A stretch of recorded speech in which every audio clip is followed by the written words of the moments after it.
Hello, welcome to Movie Theater Explorer. This is Brent here, your Movie Theater Explorer, here to report on some of the movies that I have recently seen in theaters.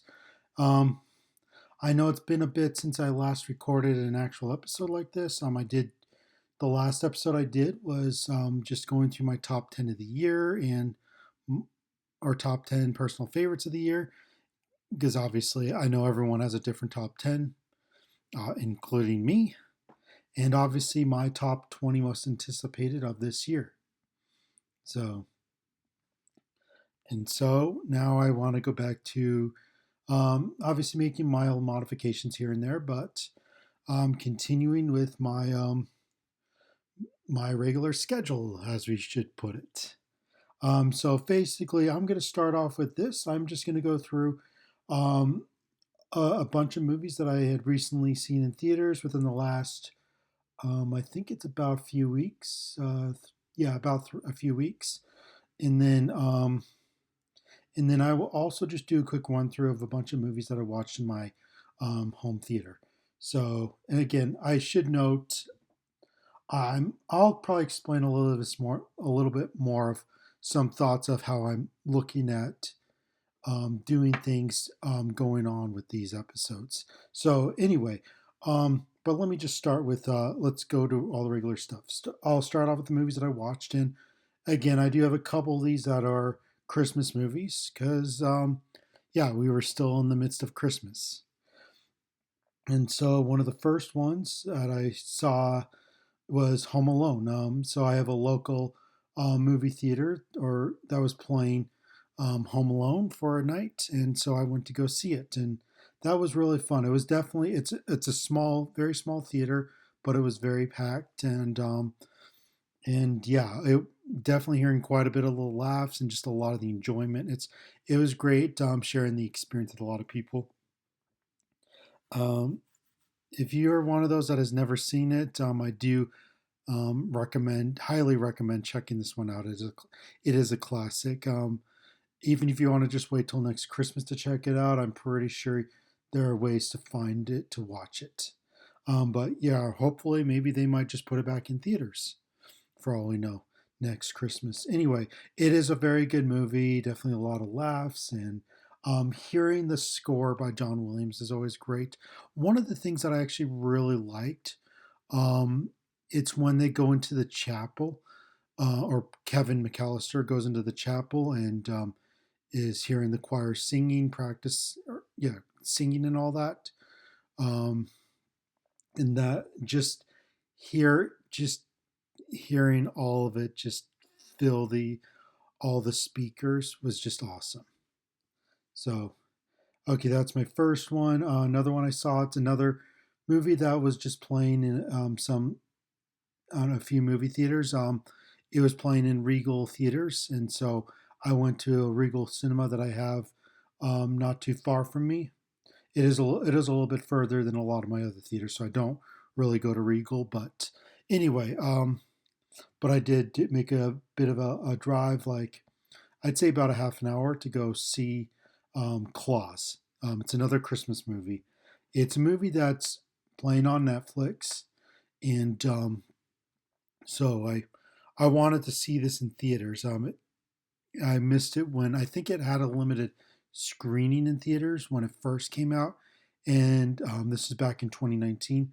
I never went to go see it. I'm not sure why I didn't see it, honestly, but I didn't see it, and so I went to. So thankfully, they put it back into a few theaters, to the Regal Cinemas, and I was able to go see it because yeah, this is a great movie, and just having that, having a big picture like that, and all the, having a well designed soundtrack, it basically a lot of the animation reminded me of seeing a lot of these type of animated movies when I was a kid growing up in the like mainly they reminded me more of like the late 90s and early 2000s.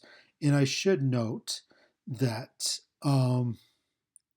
yeah, I was probably close to a teenager in the late 90s.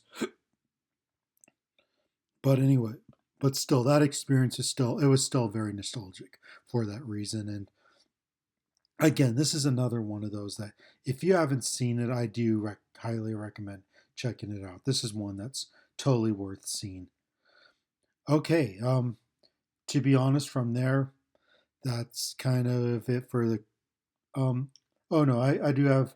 It'll be part of a run through, but I do have a couple more Christmas movies that's within my home theater range. But anyway, um, next I went to go see Anaconda.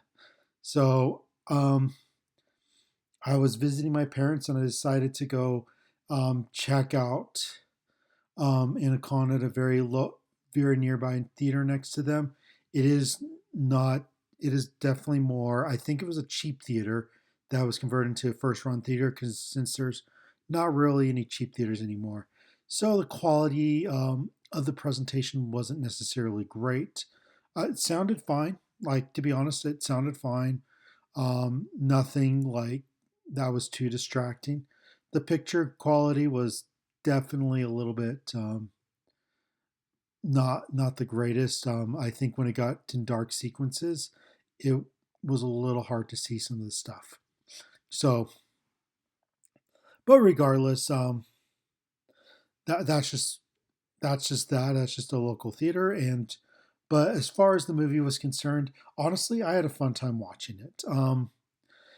I think I was probably just in the mood of wanting something that it was delivering, just something very meta. For those that don't know what this is not a continuation of the movie Anaconda, but more of a group of friends choosing to remake the movie Anaconda. So they go out to I think the Amazon, or yeah, and so they go out and they shoot this movie on the river, and just a lot of crazy hijinks happen. So um, yeah, obviously, I it felt pretty random in a lot of parts, and because there's just like one moment that one thing happened, and then all of a sudden it was over, even though you kind of knew they were kind of building it up, and that was like pretty much in the middle and stuff like that. It it is a mess. I have no problem admitting that right off the bat. It is a bit of a mess of a movie.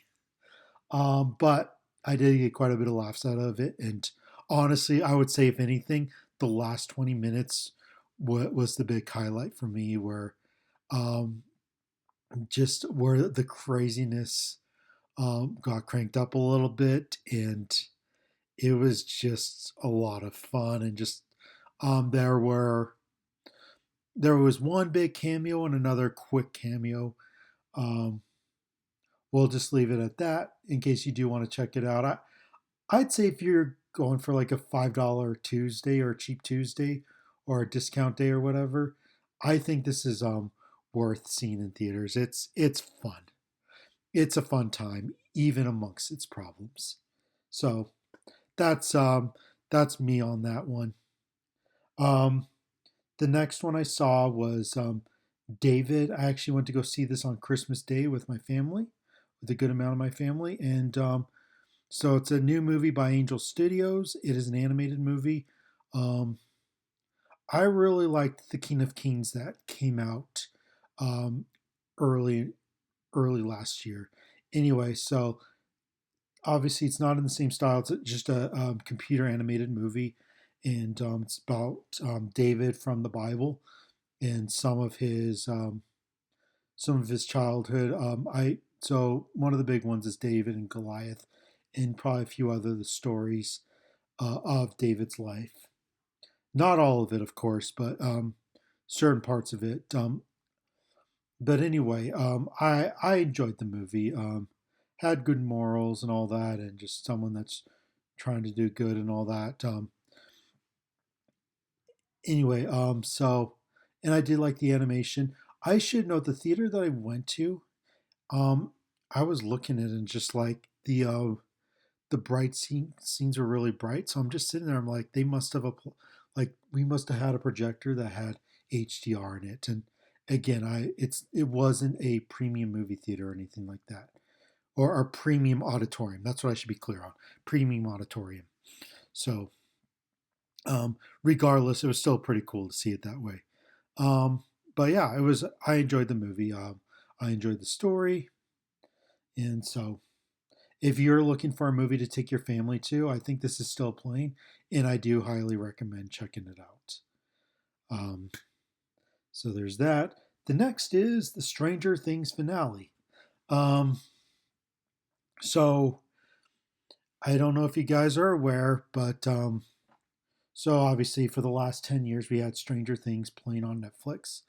Um, for a long time, it's usually the first 3 seasons. It all dropped at once, and then the second season they dropped the first 4 or 5 episodes, and then the last two were dropped a month later. And then season 5, this recent season, they dropped the first 4 episodes on Thanksgiving. And then they dropped 3 more on Christmas, and then the last one they dropped on New Year's Eve. And they decided to put the last episode in theaters. It was a 2-hour finale. So so I was one of those that was like, hey, I want to go do this. So um, so I went to go see it. So first off, I want to get some of this parts out of the way. Um, no, you know what? I'll get my thoughts out first, and then I'll go to this little tidbit next. Um, but yeah, so as far as the finale is concerned, so I've really enjoyed the series Stranger Things. Um, it had been a while since the last season, so I do have to admit that I was still interested, but I probably wasn't as hyped as I was at the end of season 4 in 2022. Um, I think that's the best way to put it. I think it took a little too long, but regardless, when I watched it, it took a bit. I didn't put it on the first when the first episode dropped. I waited a little bit, but then when I watched the first episode of the 5th season, I was immediately drawn back, and I'm like, yeah, I'm back in. And obviously, I paced myself in a way. I wasn't binging it very quickly. I was binging it in a pretty um, slow pace. So, but I made sure I finished the last episode before the finale, before I went to go see it on New Year's Day, and that's when I went to see it on New Year's Day. And so, anyway, I'm gonna try not to go into too many spoilers. If I do, mild spoiler alert, just in case I ramble off something I shouldn't have. But I did like the battle that they did. There was one moment when one giant creature came on screen, and just how epic it felt. And I was just like, okay, I'm very glad I paid to see this in theaters. And so obviously they wrap up a lot of the big storylines. And there was a lot of cheering throughout. And there's a lot of there's one moment where you're hearing the and then the cheering after a particular moment. And I think you can find this clip on Facebook, I believe, and I believe on YouTube. I'm pretty sure these reactions were posted both by Netflix, and I wouldn't be surprised if others do. But I think Netflix posted a lot of these reactions, and there was a lot of that going on, gasping in certain moments. Probably not a few moments, like probably just a few moments here and there, but definitely a lot of cheering and many many awesome moments that happened. There were moments that were tense and everything, and yeah, it was. I was definitely. I used the word satisfying, and that's how I would describe it. It was a satisfying ending for me. Um, sure, I mean I could go through some criticisms. I'm not going to at this time, but honestly, I was satisfied with it. The thing that they did basically have. Again, I'm going to put at this point. I try to be as not so spoiler. I might ramble on something on details that might be spoilerish. So spoiler warning at this point until yeah. Anyway, so basically there was a big epilogue that lasted a good amount of time. I think a good 20 minutes, maybe long. I think maybe longer than that, honestly. But it was a good long epilogue, and um, it ended off on a lot of good things. And what I really liked was the last 10 minutes. And the reason I liked the last 10 minutes, it felt like it circled back to the beginning of the show. If you have seen it, you know what I'm talking about. And if you haven't seen it and you didn't want me to spoil it, I apologize. I think I gave the warning a couple of times, but regardless, um, I apologize. But yeah, anyway, it felt like it came back full circle. So, and I like that. I won't go into too much more beyond that. So, because I don't want to spoil too many things in case you haven't watched it. But hey, you're a fan of Stranger Things, do check out the season. Um, I could say you should check it out in theaters, but obviously it's not playing in theaters anymore. It was a special engagement within 2 days. But if it ever did for whatever reason, again, yeah, do check it out that way. Or if you have a good home theater setup, do check it out that way. Um, anyway, the last thing I do want to talk about on that, before closing the whole Stranger Things finale review is, so I mean, it cost $20 to. I went to a local Cinemark to see it, and it cost $20, and found out that it was actually a concessions voucher. So I ended up just after the finale was over, I went and used the voucher to get a bunch of candy to take home because I didn't. So it turned out I was paying for a voucher. I was just more of reserving a seat, and none of the money went to Netflix, but all the money went to the theater. Um, and I thought that was really cool. That was done there. So anyway, there's that. The next thing I saw in theaters was Greenland 2 Migration. I forget where I had on the list. I knew I had it on my top 20 somewhere, and so I was looking forward to this. I really enjoyed the first Greenland movie with Jar Butler. Basically, he's trying to get his family. This is the quick synopsis of the first movie. He's basically trying to get his family into a bunker before this big asteroid or asteroids start or comets start hitting the Earth and destroying a lot of it. So this is supposed to protect them from this disaster happening. So he's trying to get his family to the bunker, and obviously it's a big journey. So that's the first movie. This second one, just a quick synopsis, basically.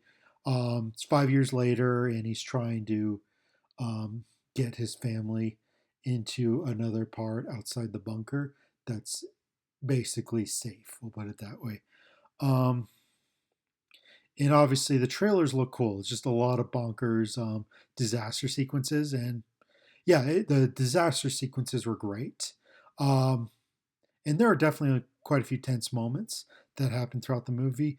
It did feel oddly paced than the first one. I feel like I didn't rewatch the first one in preparation for this, but I felt like this one was like some moments just felt off here and there. Um, I don't know how to best describe it, but again, it wasn't like all of it because there were still some very solid moments that were very good. There was a motive that became clear um, as to why to push all this, and I thought that kind of made things just a little more engaging and all that. Um, but yeah, I overall I enjoyed it. It was definitely the auditorium I was in. It was not a premium auditorium. It was just a normal auditorium, but the sound was really good, and I so yeah, it definitely like I could definitely feel like I could sense a lot of the like when there's a lot of disaster sequences starting to happen, I could sense them and everything. So, yeah, this was um, definitely an entertaining movie. Not as good as the first one. I'll be upfront. The first one I felt like was better, but I still think this is entertaining enough. Like, especially having it on the big screen and the big sound, I do recommend experiencing this movie in theaters. I would say probably you're okay waiting for a matinee or for a discount day for this one. So yeah, that's Greenland 2 Migration. Okay, last thing I'll do because I'm just gonna run through a bunch of movies I watched in my home theater. I normally try to break these down a little bit on the podcast, but I think since I have quite a bit of them, and it's been a while since I recorded an episode to go through all these, and I thought, hey, there might be another way of doing this. I'll get to that right at the end of this big rundown. Um, so anyway, first one, A Christmas Carol. This is the 2009 one with Jim Carrey. I have a Blu-ray version of it, and I watch this every Christmas that I can. Um, I It's a hard one to describe because I'm not like, oh, this is like the greatest classic of all time. It's but it's something that's I've just come to really appreciate, something that I think it's just something about the tone and just how it's represented and the experience it takes you through. I think I just really like it, and it's just I think it's worth checking out if you haven't seen it. So I think it's on Disney Plus. If you want to wait till next Christmas to check it out, again, this is just one of those like I enjoy watching. So Um, Home Alone 2. Again, another Christmas movie I watch each Christmas. I watch the Disney Plus version in my dedicated home theater. So obviously the quality was fine, but I have the Blu-ray, but the Blu-ray is a little bit of a lower quality, so I just wanted to compare it with the just to see how the remaster was on Disney Plus. So hopefully they put it on 4K Ultra HD at some point. I will definitely get it if they do. Um, because it is I really enjoy that one. Anyway, um, Clear and Present Danger, Harrison Ford, Jack Ryan movie. I really liked it, and again, I watched it in my dedicated home theater on 4K Ultra HD. Very good home theater presentation. Catch Me If You Can. Um, Again, I got this on 4K Ultra HD. I Some of these I got for Christmas, so I got this for Christmas, and it's on 4K Ultra HD. Just recently got released a few weeks or earlier in December, and it's a very good movie if you haven't seen it. It's directed by Steven Spielberg and got a great cast. Um, and the home theater presentation was good. Um, the Mummy, the 1999 version with Brendan Fraser. I really This is a really fun movie. If you like adventure movies, um, I highly recommend checking this one out. And again, I got this for Christmas on 4K Ultra HD, and I watched in my dedicated home theater. It's a great home theater presentation. Picture looks good. Sound is great. Um, Again, I posted a. This is one of those I did post a review on my Facebook page. So if you want to go through some more details on my thoughts on that, you can read those. Next one, The Mask, with Jim Carrey. It came out on 4K Ultra HD from Arrow Video, and so I watched it, and I it was a very good home theater presentation in my dedicated home theater. Picture looked great. Um, yeah, just well rendered and everything, and just looked very filmic. And then, the sound I watched in Dolby Atmos, and it sounded really good. Next, The Magnificent Seven. This is the 2016 remake with Denzel Washington and Chris Pratt. So I have actually guilty that I've not seen the original Magnificent Seven. I plan to try to check that one out soon. I think I'm going to try to look for that one to watch, and I'll definitely share my thoughts when I do. Anyway, so this one is really good. I really like it. It's got a lot of really good cinematography and um, good showdown, like shootouts and all that. Definitely intense. Um, Picture and audio quality are great. Great home theater presentation.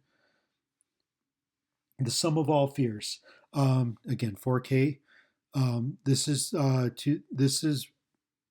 Ben Affleck is Jack Ryan, and basically, um, it's got Morgan Freeman and all that. This is actually my first time ever watching it, and I was definitely, um, I very much enjoyed it.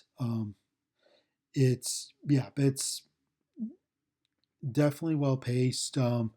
Definitely some intense things that happened. And again, the home theater presentation's very good. Picture and audio quality looked and sounded, or picture looked great, looked very good, and sounded very good. So anyway, next, Pee Wee's Big Adventure. I picked this one up on from Criterion recently. Um, I've never seen it, but I wanted to check it out. This is Tim Burton's very first movie he ever directed, and and yeah, I it's you definitely sense his fingerprints on there, but it's definitely it's not as Tim Burton-y as a lot of his other works are. I think that's the best way to put it. Um, I thought it was a very good home theater presentation. Looked very good, sounded very good. Um, Again, this is on 4K Ultra HD, and I did share my thoughts on this on Facebook as well, on my Facebook page. So you can look that up for some more explanation on that. Next one, Red Planet from 2000. This is the year two Mars movies came out, and this was the latter one that came out. So Val Kilmer's in it, Carrie Ann Moss. Um, I enjoy this one. It's I personally like Mission to Mars a bit more, but I still enjoy this one. In terms of the home theater presentation, my dedicated home theater, it looked and sounded really good. Picture looked great, and then it sounded good as well, really good as well. Um, Again, this is on 4K Ultra HD from Arrow Video. And again, I shared my thoughts on this one on my home theater, my movie theater explorer Facebook page on Facebook. And then last quick one, Looney Tunes back in action. So I I rented this one digitally, so I don't have a physical copy of this one. I think it's probably discontinued right now. Um, so hopefully they put it out again at some point. But I watched it was an HD version. I watched in my modest home theater, and I enjoyed it. It was definitely pretty wacky, and it felt like a live action cartoon um, in some ways. Certain there was one part in particular that was definitely over the top and ridiculous. Oh, wait, ridiculous. Sorry, I have to be honest. All of it was ridiculous and over the top, but um, it was still a good home theater presentation. Um, Again, it was a digital. It was a digital rental, is what I did. I just wanted to check it out because the director Joe Dante has directed some movies I really like of his: Gremlins, Inner Space, Gremlins 2, and Explorers. So, um, oh yeah, and Small Soldiers is good too. So I need to rewatch that one. Anyway, those are home theater my home theater rundown basically. So, what something I might try to do in the future, I definitely I if you go to my Facebook page, Movie Theater Explorer, basically I will post um, from time to time, probably a bit more than from time to time, quite a bit when I can. Just a review when I watch some of these movies on 4K Ultra HD. I basically give you synopsis and I just share quick thoughts on the picture and audio quality. Um, and just like just how it was in a home theater. And so maybe I might try to do just quick, like 3 to 5 minute episodes or short segments or something like that. I'm still trying to figure out how that would all look on reviews like this to help break it down a little bit more, share my thoughts. So I might put a little bit on the Facebook page, but also we'll share it on the here on my YouTube channel here. So anyway, um, so that's for that. I'll just end with a quick question of the day. What is a format in movie theaters you would like to try to check out this year? And there's one that I haven't checked out yet. I've checked out Dolby Cinema. I've checked out, I've seen it IMAX plenty of times, Cinemark XD. There's other premium movie theaters that are good. Oh, I've seen a ScreenX a few times. I do want to check out another movie in ScreenX this year. So I will do that and I will give my thoughts on that again. It's been a while, it's been a couple of years. And the last one I saw was Ghostbusters Frozen Empire. But anyway, the one I really do want to check out this year is 40X. Um, Obviously, the big thing I'll need to do is look to see what's coming out that will best utilize that. Obviously, people went to go see Twisters when that came out because Twisters was a perfect movie to experience in 40X. So I want to look for something that, um, obviously, the experience itself like overwhelms the story, or like the visual effects is more the star, or the sound effects are more the star of the movie. In that I'm not as focused on the story, because if it's like if it's a pretty good story, I try to. I mean, I want to make sure I'm at least dialed in to pay attention to it. Anyway, so yeah, 40X. I don't have one very much near me, so I'll have to find one that's not too far from me and go on an adventure and check it out. So anyway, those are my thoughts for today. Thank you again for tuning in to Movie Theater Explorer. And again, like I said, I'm looking at. I'll probably be trying a few different things with my with this podcast, YouTube channel, and all that within the next within the next little while. But I'm still trying to figure out how that's all going to look. But regardless, thank you for tuning in, and you have a great rest of your day.